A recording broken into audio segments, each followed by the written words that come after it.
Hello everyone, super excited today. I got in my Palmetto 16-inch upper for my AR-10. Okay, so I haven't even opened up the box yet. We're gonna do that together. So, and here we go. We got the upper, right? And they usually have it zip tied here so it doesn't slide out. Yeah, this thing feels a lot lighter than I remember that feeling. Now this is the nitrated barrel. Okay, that's the stainless steel barrel. I've done a little research into the two. So the deal is that the stainless steel supposedly is more accurate. Okay, now that's also a 20-inch barrel, but supposedly the stainless steel is more accurate. Probably talking like a half MOA at best. But what happens is it runs, basically it wears faster. Okay, so let's see what we got here. Oh, they sent us. I'm glad they sent me another one because I got one with that one. This is the this is the Allen key to adjust the gas system, right? You can look behind the camera so you guys can see it. So right there you can see that screw in there. There it goes. For adjusting the gas system, the gas box. For an AR-10, I'm going to tell you guys that is the most important part of the gun, okay? One of the things that I was told many years ago, like something like 8 years ago, I remember, I've been instructing now for 15 years. I only got into AR-10s last year, okay? And one of the things I tell people is that before you even think about getting into an AR-10, you got to be at the point where you've got at least 3 AR-15s, maybe 2 AR-9s, 2 or 3 Glocks, okay? 10,000 rounds of ammo, okay? If you're at that point, then you're ready to start getting into AR-10. Now, the exception to that might be if you're out in the desert or you're out, like, you know, you own a lot of land or something.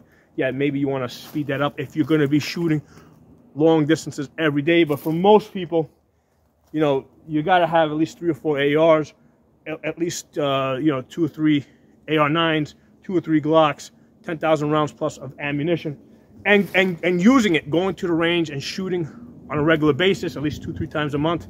I do it almost every day. And at the point where you know that you are seriously committed to this hobby, okay, at that point, get into an AR-10, okay? So, obviously, I qualify with that because, I mean, I went as far as to buy land that I can shoot on, okay? So, what I was telling you guys is, this going back 10 years, a friend of mine who was into guns way before I was, and I think this is actually around the time that the SCAR was being developed. And my thing is, why are they bothering developing a SCAR, right? SCAR 17. Why not just use an AR-10? And his response to me is because AR-10s suck, okay? And I never really understood why. And I basically, it wasn't until like the last year when I've actually been doing this. And, you know, once you do it, you start doing it, you have a lot more of an incentive to like really start researching it and getting into it. Lots of people have problems with AR-10s, and it's not a rifle problem, it's an ammunition problem, okay? 308 ammunition comes in very wide variances, okay? On that 20-inch AR-10 that you see right there, if I shoot Tula through it, I'm getting below 2,000 foot-pounds of energy. If I shoot the 150 grain Freedom munitions, I'm getting above 2,600 foot-pounds of energy, like almost 2,700 foot-pounds of energy. So on the same barrel, right, I have a difference between two ammunitions. We're talking about energy here. We're not talking about velocity, so it takes into account the bullet weights. In that case, they were both 150 grains anyway. But I have a variance of more than 700 foot-pounds. Okay, 700 foot-pounds, like the power of a 44 Magnum. Okay, so those are the type of variations that you can get with 308 ammunition. So I don't care if you got a $30,000 Knight's armament. Okay, it's not going to work with everything unless it has an adjustable gas system, or a highly adjustable gas system. So for the military, you know, they only shoot one specific type of ammunition that is tested specific for that gun. Okay, we buy whatever shit we get on sale. So that's why for us, the AR is not going to be very useful to us if it doesn't have a highly adjustable gas system. And we're not talking about 4 or 5 settings. We're talking 10 plus settings. Okay, so this one has 17 settings. Okay, so one of the cable. I want to weigh it. I want to see how heavy it is.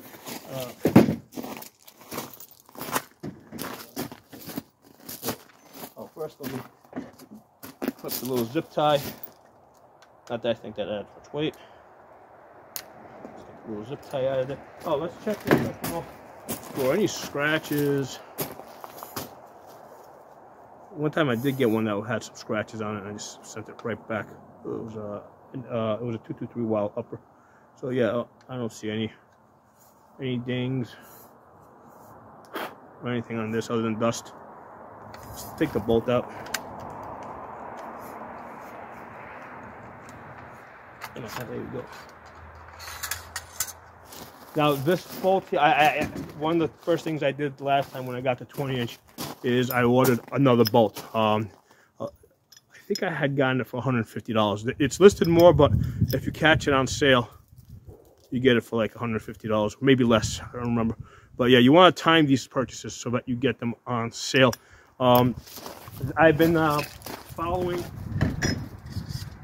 I've been trying to get this. I've been following this 16-inch upper on their website now for almost 2 months. It's listed at $500, and I was hoping at some point they would put it on sale, and it finally went on sale, and I got it for $400. Okay, $400 plus your shipping plus your taxes. If I wait over the holidays, they do give you free shipping. But I didn't know if they were going to be running that sale, the $400 sale. I didn't know if this was going to go up to $500.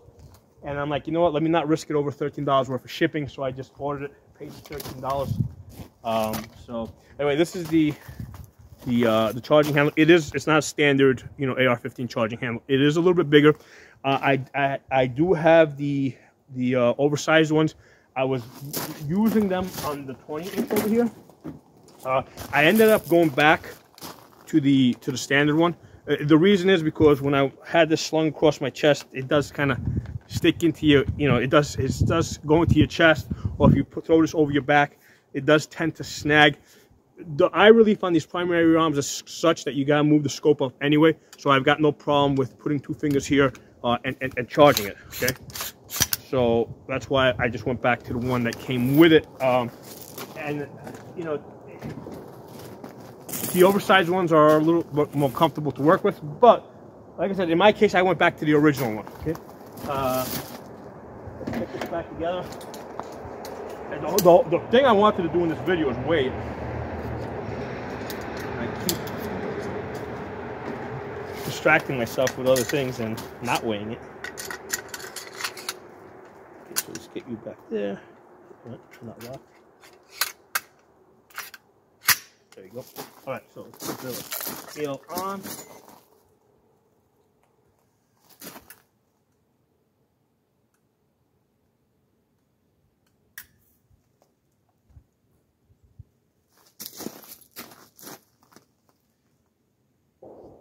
£5, 12.4 ounces. Okay, so let's just call it 5 pounds, 4 ounces. The upper on the 20-inch, because I had weighed that and I made a note of it somewhere on this box here, was 6 pounds 11 ounces. 6 pounds 11 ounces. So basically, there's you got 6 pounds 11 ounces versus 5 pounds 12 ounces. There's almost a full pound difference, and it's 5 pounds 12.5. You can basically round that up maybe to 13. It's a full pound difference when you go from a 20-inch to a 16-inch. Okay, so let's do this now.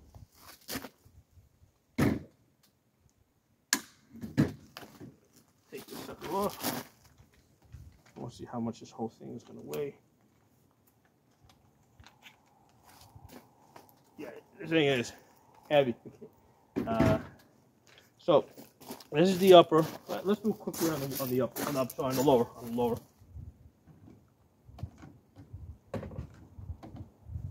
The lower weighs 2 pounds 8.6 ounces. Right, 2 pounds 8.6 ounces. Now, I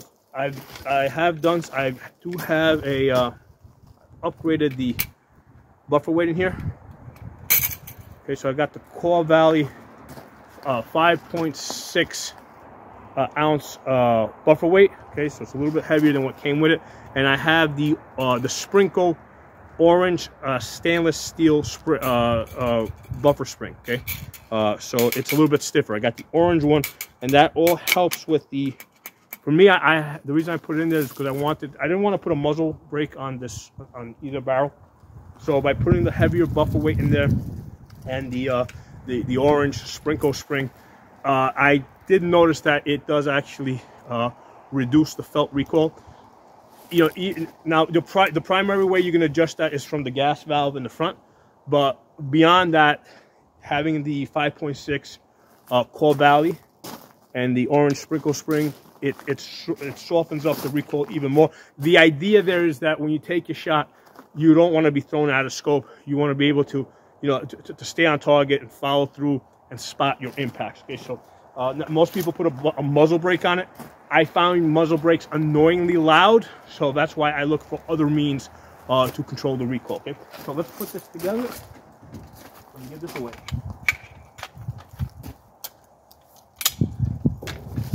So this is not bad. If I put a red dot on this, I mean, this would feel like my 18-inch AR-15, okay? So if you got an 18-inch AR-15,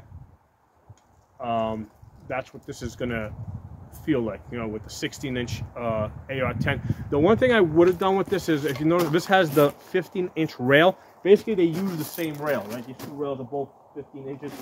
If I had a choice, instead of putting a 15-inch rail on this, which comes all the way to the end, I would have went with, let's say, with a 12-inch or 13. You know, I would have went with a 12-inch. Yeah, slightly shorter. Same thing, hybrid. So because this is hybrid over here, first of all, it's really nice for gripping, right?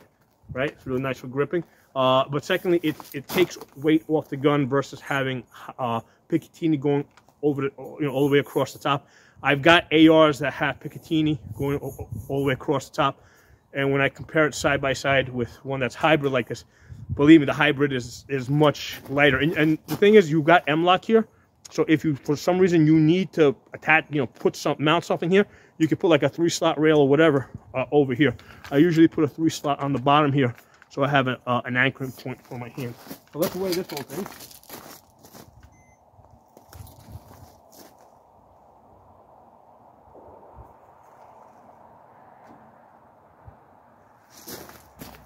Yeah, exactly where I expected it to be.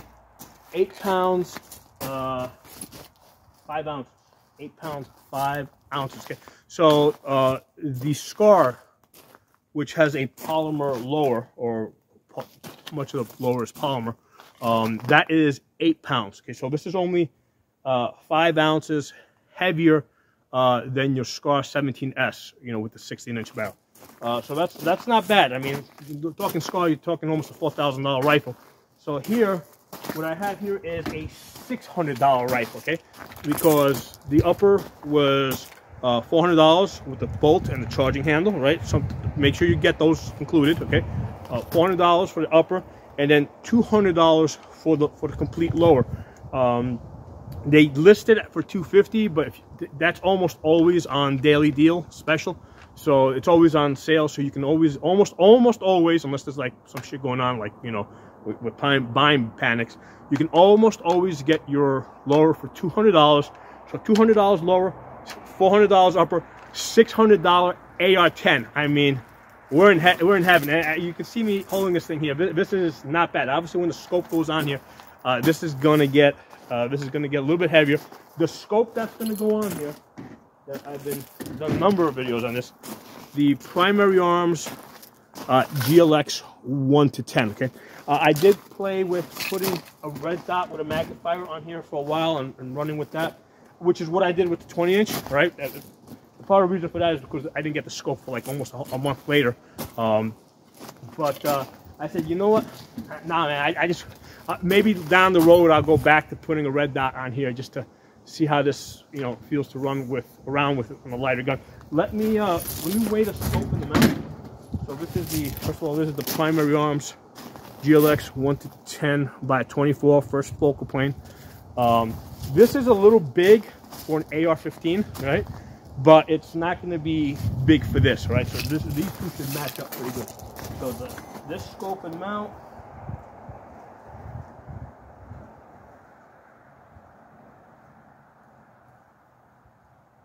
Okay, 1 pound, 11 ounces. 1 pound, 11 ounces. That's the Area Precision mount, a lightweight mount. Let me weigh the two together.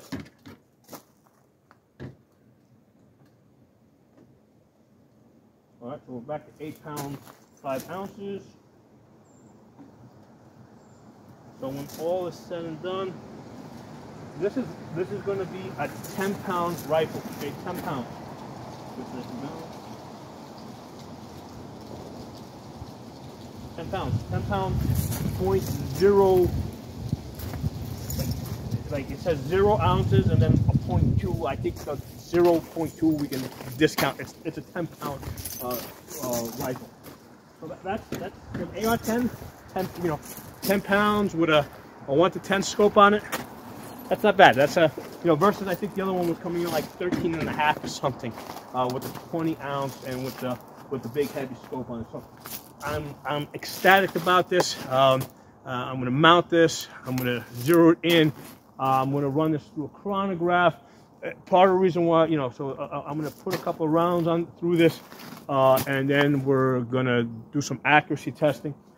With the 20-inch, what I found, because I've hit, I've got 1 MOA with this a number of times going out to 200 yards, and I've got half MOA with the M119 or 111 with the match ammunition.